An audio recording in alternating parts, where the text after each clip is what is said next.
તો દાહોદમાં પોલીસ દ્વારા વિદેશી દારૂનો નાશ કરાયો છે। ઝાલોદ ડિવિઝનના 6 પોલીસ સ્ટેશનના દારૂનો નાશ કરાયો। ઝાલોદ ફતેપુરા રોડ પર આવેલ રાજપુર મુકામે ખુલ્લી જગ્યામાં બુલડોઝર ચડાવીને નશા કરવામાં આવ્યા। 6 પોલીસ સ્ટેશનમાં ગેરકાયદેસર રીતે હેરાફેરી કરતા અને રહેણાંક મકાનમાંથી પકડાયેલ વિદેશી દારૂનો નાશ કરાયો છે।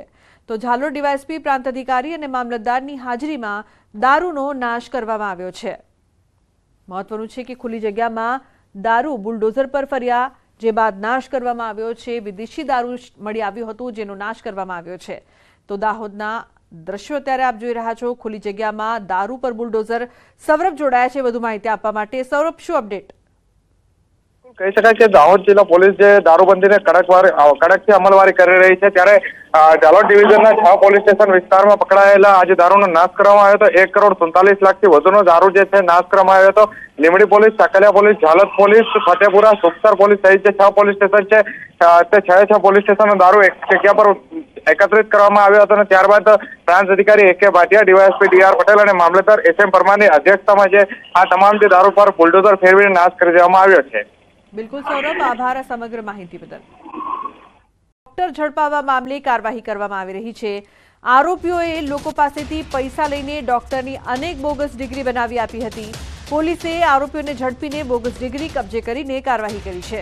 જો કે મેડિકલ બોગસ ડિગ્રી બનાવવાનો આંકડો હજુ વધી શકે છે। બોગસ મેડિકલ સર્ટિફિકેટ છાપવામાં હાલ રસેશ અને BK રાવતની મોટી ભૂમિકા હોવાનું પોલીસ તપાસમાં ખુલ્યું। તો આરોપીઓના 5 દિવસના फर्दर रिमांड मांगवामा आवशे। एक राइस मिल में काम करने वाले आदमी को इन्होंने डॉक्टर बना दिया था कि इसमें तुम 10-20 हज़ार की क्या नौकरी कर रहे हो और ये लो और आराम से तुम 1-2 लाख रुपए महीने के कमा पाओगे। एक आदमी जो व्हीकल का मैकेनिक है उसको वहाँ से हटा के इन लोगों ने डॉक्टर की डिग्री देके, ये सोबित इरफान, रसेश और इन लोगों ने उसको डॉक्टर का सर्टिफिकेट देके और एक रूम देके वहाँ पे बिठा दिया था। नकली यूनिवर्सिटी धमधमती होवानो आरोप कांग्रेस MLA किरीट पटेले करी शिक्षण मंत्री ने रजूआत। MK यूनिवर्सिटी नकली होवानो आरोप यूनिवर्सिटीनी तपास करवा धारासभ्यनी मांग। आ यूनिवर्सिटी राजस्थानना कोई यादवने वेची मारी होवानो आक्षेप। यादव डुप्लिकेट मार्कशीटना केसमां जेलमां छे। राज्य सरकार द्वारा जे MK यूनिवर्सिटीनी मंजूरी आपी हती ए हनुमानपुराना वडली खाते बतावेल छे। वडली खाते मात्र फार्म तेमज एक सेट बनाववामां आव्यो छे। आजे पण आ यूनिवर्सिटी मातरवाड़ी खाते कार्यरत छे। आ साथे किरीट पटेले कह्युं कि गुजरातनुं भावी जे उच्च शिक्षण लई रह्या छे एवा विद्यार्थीओने बचाव अने आवी यूनिवर्सिटी तपास करवा मांग करी छे। नकली यूनिवर्सिटीओ पण बनी रही छे।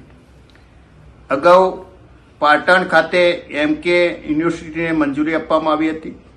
विधानसभाની અંદર પણ અમે આ બાબતે રજૂઆત કરી કે આજે પણ એ યુનિવર્સિટી રાજસ્થાનના કોઈ યાદવને વેચી મારવામાં આવી છે અને યાદવ પણ ડુપ્લિકેટ માર્કશીટો અને ડુપ્લિકેટ ડિગ્રીઓ વેચવાની અંદર આજે રાજસ્થાનની જેલમાં છે।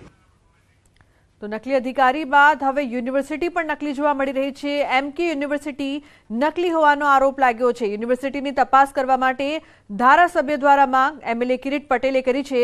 શિક્ષણ મંત્રીને